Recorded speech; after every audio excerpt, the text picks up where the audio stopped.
Halo, sebelumnya perkenalkan saya Aldo Davino dari Pendidikan Administrasi Perkantoran Angkatan 2022. Di sini saya akan memaparkan mengenai topik penggunaan AI dalam proses otomatisasi dan optimalisasi operasional perkantoran dalam konteks mata kuliah Sistem Informasi Manajemen.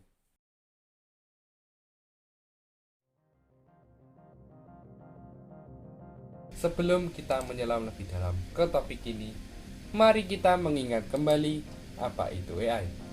AI atau Artificial Intelligence merupakan sebuah teknologi yang memungkinkan software dan hardware bekerja secara bersamaan. AI dapat melakukan berbagai pekerjaan, baik yang mudah maupun kompleks. Dalam konteks sistem informasi manajemen itu sendiri, artificial intelligence dapat digunakan untuk mengerjakan berbagai tugas sebagai berikut. Yang pertama adalah mencegah penipuan. Sebuah sistem memiliki suatu prosedur tersendiri.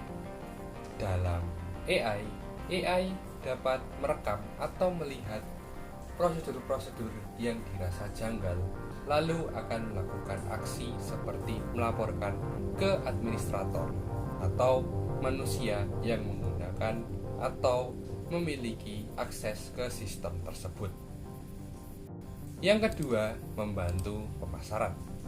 Pemasaran atau marketing merupakan hal yang sangat penting dalam suatu perusahaan karena dapat mempengaruhi minat konsumen untuk membeli produk dari perusahaan tersebut.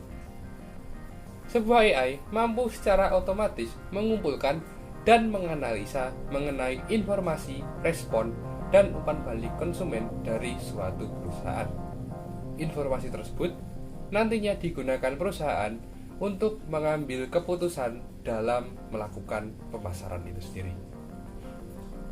Yang ketiga, meningkatkan sistem layanan pelanggan. Layanan pengguna atau customer service merupakan hal yang tidak kalah penting dalam sebuah perusahaan. Pada poin sebelumnya, dijelaskan bahwa AI dapat mengumpulkan respon dan umpan balik konsumen, yang mana informasi tersebut dapat didapatkan melalui sistem customer service. Chatbot merupakan sistem AI yang paling familiar dalam sistem customer service. Sebuah chatbot dapat membantu konsumen dalam menavigasi masalah yang dialami dan memberi respon yang sesuai secara akurat. Lalu yang terakhir adalah software testing. AI dapat digunakan untuk melakukan pengetesan dalam sebuah software. Tes ini dilakukan untuk melihat apakah ada bug atau glitch dalam software tersebut, yang mana akan membantu software dalam melakukan perbaikan.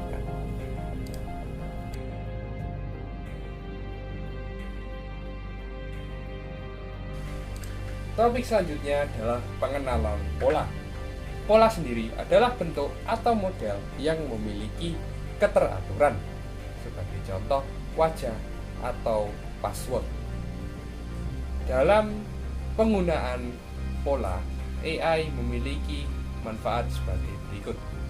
Yang pertama adalah identifikasi, di mana AI dapat mengidentifikasi berbagai pola kompleks seperti deteksi wajah ataupun deteksi password. Lalu poin selanjutnya adalah penemuan, di mana algoritma AI dalam mengenali pola memungkinkan untuk berpikir secara out of the box dan menemukan kejadian yang tidak akan dilihat atau diperhatikan oleh manusia. Mereka dapat menemukan pergerakan data yang sangat halus atau korelasi antar faktor dalam data. Hal atau manfaat selanjutnya yaitu prediksi, di mana AI dapat meramalkan data dan membuat prediksi tentang apa yang akan terjadi di masa depan. Berdasarkan pola yang telah ada, AI dapat berpikir secara out of the box seperti yang dijelaskan sebelumnya dan melakukan prediksi yang akan membantu perusahaan tersebut secara signifikan. Masih berkaitan dengan topik prediksi, manfaat selanjutnya adalah pengambilan keputusan.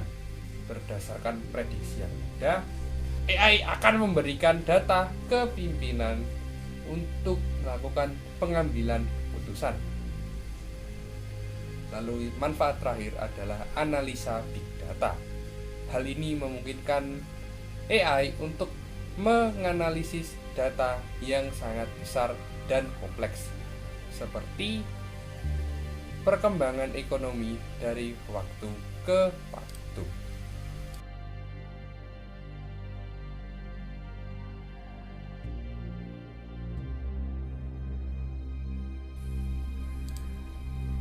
Penggunaan AI dalam peramalan permintaan. Perencanaan kebutuhan material atau MRP adalah sistem yang membantu produsen dalam merencanakan dan mengelola proses produksi, inventarisasi, dan pembelian. Memanfaatkan AI untuk perkiraan permintaan MRP dapat memberikan banyak manfaat bagi produsen, antara lain peningkatan akurasi di mana AI dapat mendeteksi pola halus atau kompleks dalam data yang mungkin diabaikan oleh analisis dengan bantuan manusia. Hal ini menghasilkan prediksi yang lebih akurat sehingga mengurangi kejadian kelebihan stok atau kekurangan stok. Adaptasi real time. Sistem yang didukung AI dapat dengan cepat beradaptasi dengan perubahan dinamika dan tren yang muncul, memastikan bahwa perkiraan tetap relevan. Poin selanjutnya, wawasan berbasis data.